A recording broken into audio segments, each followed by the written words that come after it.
Terima kasih masih bersama kami di Sindo Today pemirsa. Tabrakan beruntun terjadi di Jalan Tol Cisumdawu kilometer 179 Sumedang, Jawa Barat menewaskan 3 orang. Sementara di jalur Padang Panjang, Bukit Tinggi, tabrakan beruntun yang dipicu truk muatan pupuk menewaskan 5 orang. Sudah nama ya, apa yang pilih ya? Pak, eta ambulan didinyakeun nih. Rekaman video amatir memperlihatkan truk tronton kecelakaan di jalur arah Cirebon menuju Bandung tol Cisumdawu kilometer 179 Sumedang, Jawa Barat. Truk diduga tak kuat menanjak di jalur tol mengakibatkan truk tronton mundur dan menghantam 3 kendaraan di belakangnya. 4 korban dilarikan ke rumah sakit, 3 dalam kondisi meninggal dunia. Sedangkan 1 korban sopir truk mengalami patah tulang di bagian kaki dan masih dalam penanganan medis. Polres Sumedang melakukan olah TKP guna menyelidiki penyebab pasti kecelakaan tersebut. Dari Sumedang, Jawa Barat, Beben, iNews melaporkan. Kenapa mobil kena deh? Saya satu JNT. Kecelakaan maut kembali terjadi di Jalan Raya Padang Panjang, Bukit Tinggi, tepatnya di Nagari Panyalayan, Kecamatan 10 Kota, Kabupaten Tanah Datar, Sumatera Barat. Saya satu JNT. Sebuah truk trailer bermuatan pupuk terlihat melaju dengan kecepatan tinggi dari arah Bukit Tinggi menuju Padang Panjang dalam kondisi tidak terkendali. Saya satu JNT. Kemudian truk tersebut menabrak sebuah truk box dan sejumlah pengendara sepeda motor serta warung. Diduga truk mengalami kegagalan sistem pengereman saat melintasi jalur menurun. Akibat kejadian ini, pengemudi truk dan 4 orang meninggal dunia di lokasi kejadian dan 3 orang luka-luka. Jadi ada 2 pengendara motor yang ditabrak oleh mobil box karena disenggol dari mobil trailer tersebut. Kemudian mobil trailer tersebut menabrak 2 orang yang ada di warung karena posisinya kemudi tidak terkendali sehingga membanting ke kiri mengenai warung yang mengakibatkan menabrak 2 masyarakat yang ada di warung dan dua-duanya meninggal dunia. Seluruh korban dibawa ke rumah sakit JRC Padang Panjang dan RSUD Padang Panjang. Kepolisian masih melakukan olah tempat kejadian perkara untuk memastikan penyebab kecelakaan. Dari Kabupaten Tanah Datar, Sumatera Barat, Agung Sulistyo, iNews melaporkan.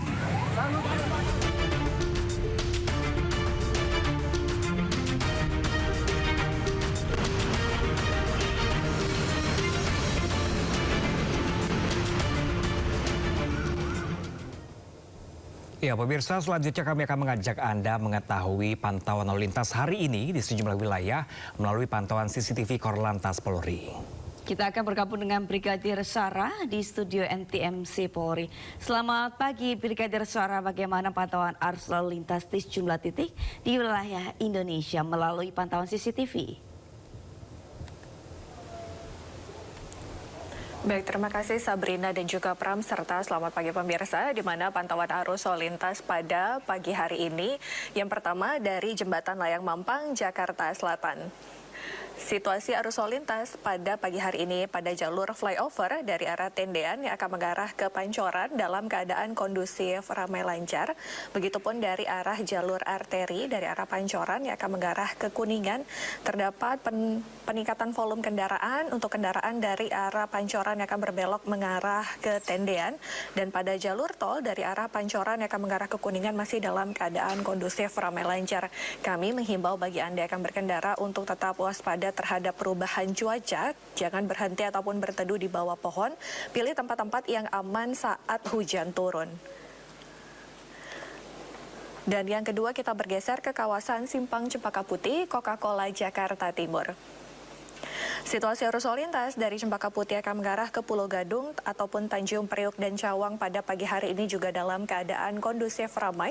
Terdapat antrian kendaraan pada traffic light-nya, namun selepasnya kendaraan dapat melaju dengan kecepatan normal. Kami selalu menghimbau bagi Anda yang akan berkendara untuk tetap waspada dengan selalu menaati rambu lalu lintas yang berlaku, salah satunya tidak melawan arus karena berbahaya bagi keselamatan diri Anda ataupun pengendara jalan lainnya.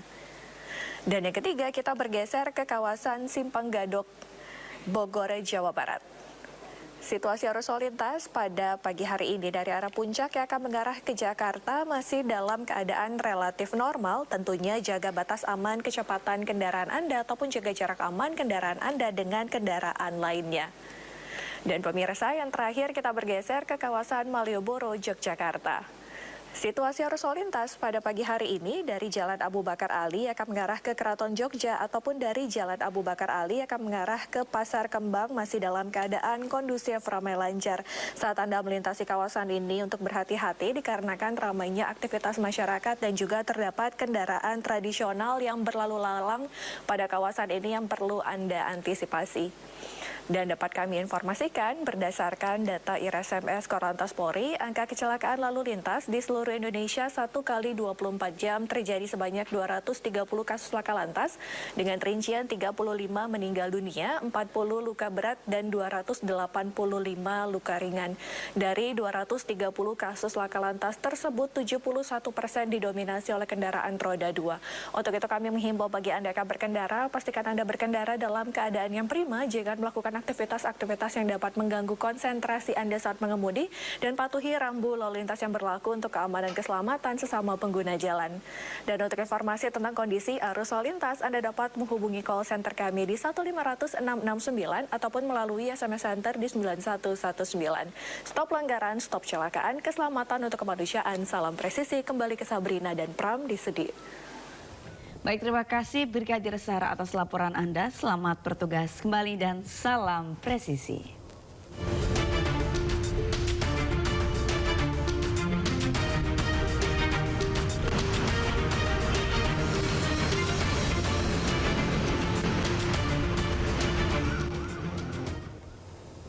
Pemirsa, Komisi 11 DPR RI menyetujui Thomas Ciwandono menjadi Deputi Gubernur Bank Indonesia. Ya, keputusan tersebut diambil setelah Thomas dinyatakan lolos dalam uji kepatutan dan kelayakan atau fit and proper test kemarin.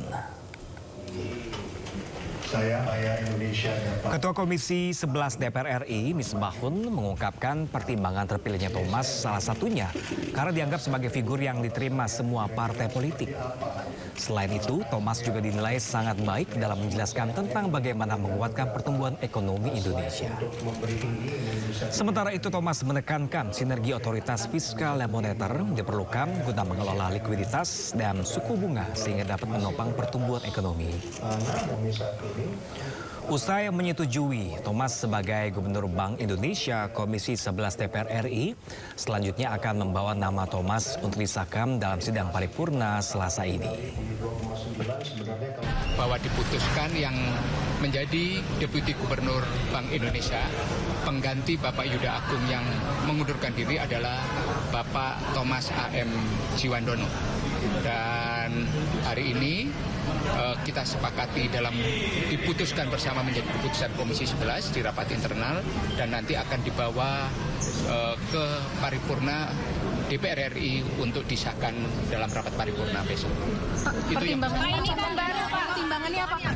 Berapa lama mengambil keputusan tersebut, Pak? Lebih dari setengah jam lah kita ambil keputusan. Pertimbangannya apa, Pak?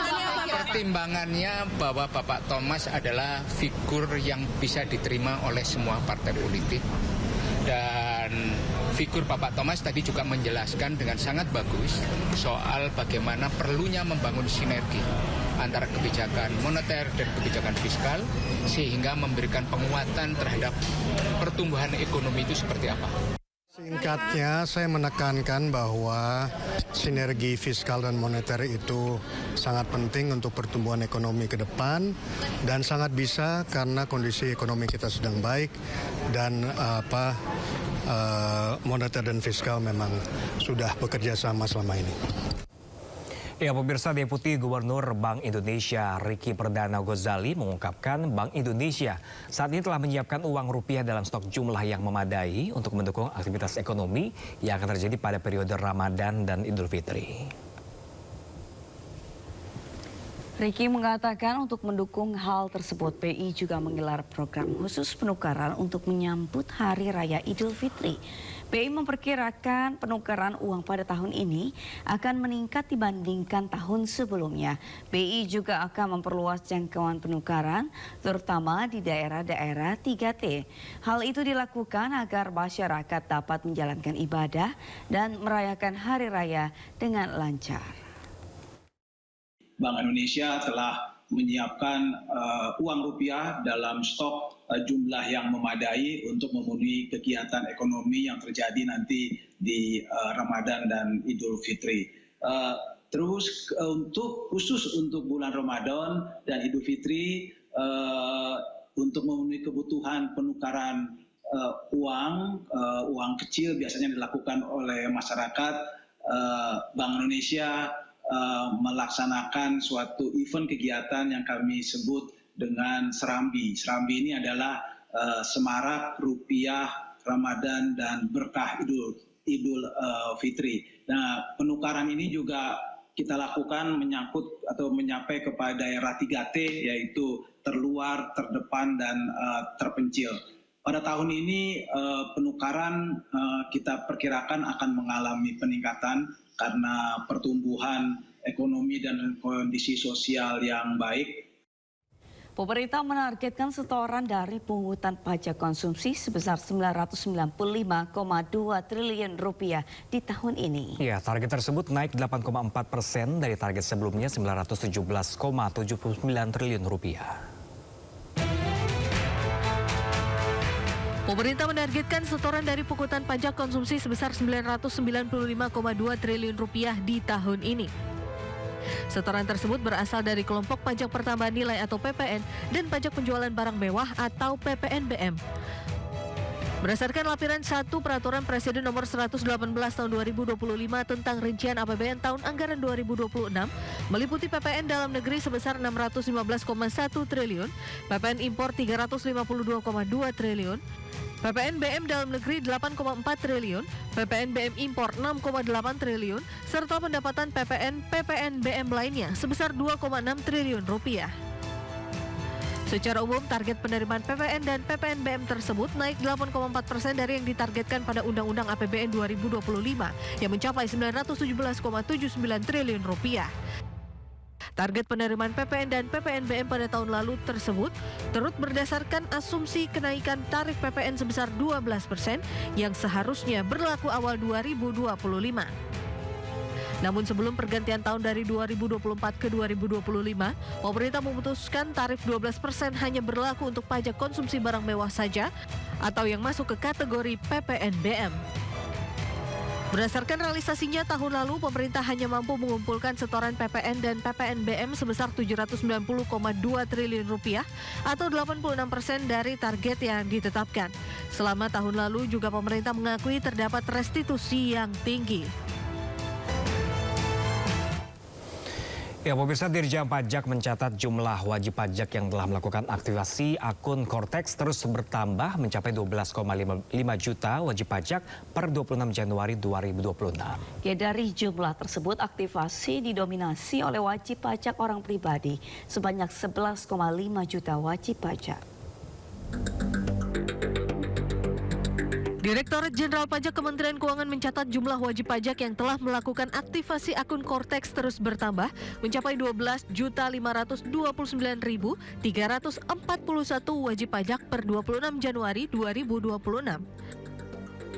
Dari jumlah tersebut, aktivasi didominasi oleh wajib pajak orang pribadi sebanyak 11.588.025 wajib pajak, disusul wajib pajak badan sebanyak 851.949, serta 89.144 instansi pemerintah dan 223 wajib pajak perdagangan melalui sistem elektronik atau PMSE yang telah mengaktifkan akun Cortex DJP.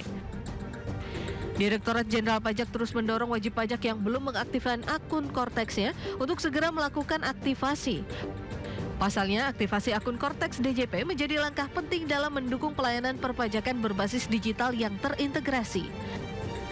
Seiring dengan peningkatan aktivasi akun Cortex DJP, Ditjen Pajak juga mencatat perkembangan pelaporan surat pemberitahuan atau SPT tahunan pajak penghasilan tahun pajak 2025. Hingga periode yang sama, jumlah SPT tahunan PPH yang telah dilaporkan mencapai 631.659 SPT. Yang didominasi oleh wajib pajak orang pribadi karyawan sebanyak 532.668 SPT, diikuti orang pribadi non-karyawan sebanyak 70.088 SPT, sementara itu pelaporan dari wajib pajak badan tercatat 28.737 SPT dengan pembukuan rupiah dan 47 SPT dengan pembukuan dolar Amerika Serikat.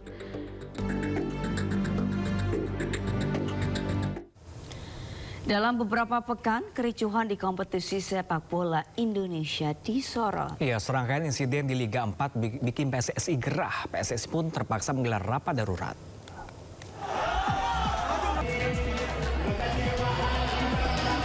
Dalam beberapa pekan ini kompetisi sepak bola Indonesia disorot. 24 Januari 2026, supporter Sriwijaya FC meluapkan kekesalannya. Usai Sriwijaya FC kalah telak 5-0 dari Sumsel United. 22 Januari 2026, kericuhan terjadi usai pertandingan Liga 4 Jawa Tengah antara Persik Kendal melawan Persikama Magelang di Stadion Kebon Dalam, Kabupaten Kendal. Usai wasit meniup peluit panjang tanda berakhirnya pertandingan, sejumlah supporter turun ke area lapangan. Hal ini dipicu oleh ketidakpuasan supporter Persik Kendal terhadap sejumlah keputusan wasit yang dinilai merugikan tim tuan rumah. Aksi kekerasan juga terjadi di pertandingan sepak bola Liga 4 Jawa Tengah antara PSIR Rembang melawan Persikaba Blora di Stadion Krida Rembang. Kiper PSIR Rembang Raihan Alfarik melakukan tendangan kungfu brutal ke arah dada pemain Persikaba Blora Rizal dalam sebuah duel krusial di area kotak penalti. 7 Januari 2026, aksi kekerasan lainnya terjadi di laga Liga 4 Piala Gubernur DIY antara Universitas Ahmad Dahlan atau UADFC kontra KAVI Jogja FC. Salah satu pemain klub KAVI melancarkan tendangan kungfu ke arah salah satu pemain UAD. PSSI bergerak cepat merespon sejumlah insiden serius yang mencoreng jalannya kompetisi di Indonesia. Federasi menggelar rapat darurat atau emergency online meeting bersama PSSI Provinsi Jawa Tengah dan Jawa Timur. Rapat membahas berbagai peristiwa luar biasa yang terjadi sepanjang pelaksanaan putaran Provinsi Liga 4. Sejumlah insiden bahkan viral di media sosial dan telah mendunia. Rapat dihadiri jajaran elit PSSI dan Asprof Jawa Tengah, Jawa Timur. Kapolri Jenderal Listio Sigit Prabowo menolak dengan tegas ide yang menempatkan Polri di bawah kementerian. Di akhir rapat kerja Komisi 3 DPR RI, Jenderal Listio Sigit tegas menolak penempatan Polri di bawah kementerian karena dinilai akan melemahkan institusi Polri bahkan Presiden Republik Indonesia. Kapolri awalnya berterima kasih kepada para fraksi DPR RI yang telah menyatakan dukungan agar Polri tetap di bawah Presiden RI dan keterlibatan DPR dalam fungsi pengawasan polisi yang tetap harus dijalankan.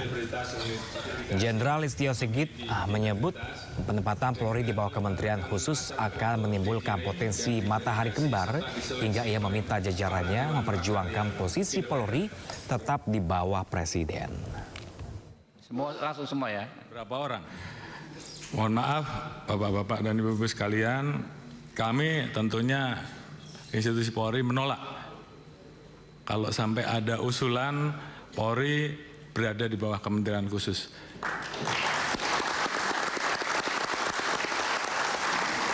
Karena bagi kami posisi institusi Polri seperti saat ini adalah posisi yang sangat ideal. Kita bisa menjadi alat negara yang betul-betul memberikan pelayanan kepada masyarakat di bidang Harkamtibmas, di bidang hukum, di bidang pelindungan, pelayanan dan pelayanan. Di satu sisi kita betul-betul bisa berada langsung di bawah Bapak Presiden sehingga pada saat Presiden membutuhkan kami, maka kami bisa bergerak tanpa harus ada kementerian-kementerian yang kemudian tidak mau, ini menimbulkan potensi matahari kembar menurut saya. Jadi kalau tadi saya harus memilih karena beberapa kali ada yang menyampaikan Kapolri sudah 5 tahun, kalau saya harus memilih, dan kemarin sudah saya sampaikan, bahkan ada beberapa orang yang menyampaikan ke saya lewat WA bahwa mau enggak Pak Kapolri jadi Menteri Kepolisian. Dalam hal ini saya tegaskan bahwa di hadapan bapak-bapak dan ibu-ibu sekalian dan seluruh jajaran bahwa saya menolak polisi di bawah kementerian.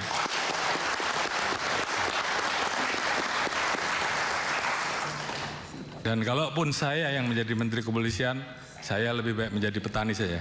Oh iya, ini menyala nih Pak Kapolri, benar.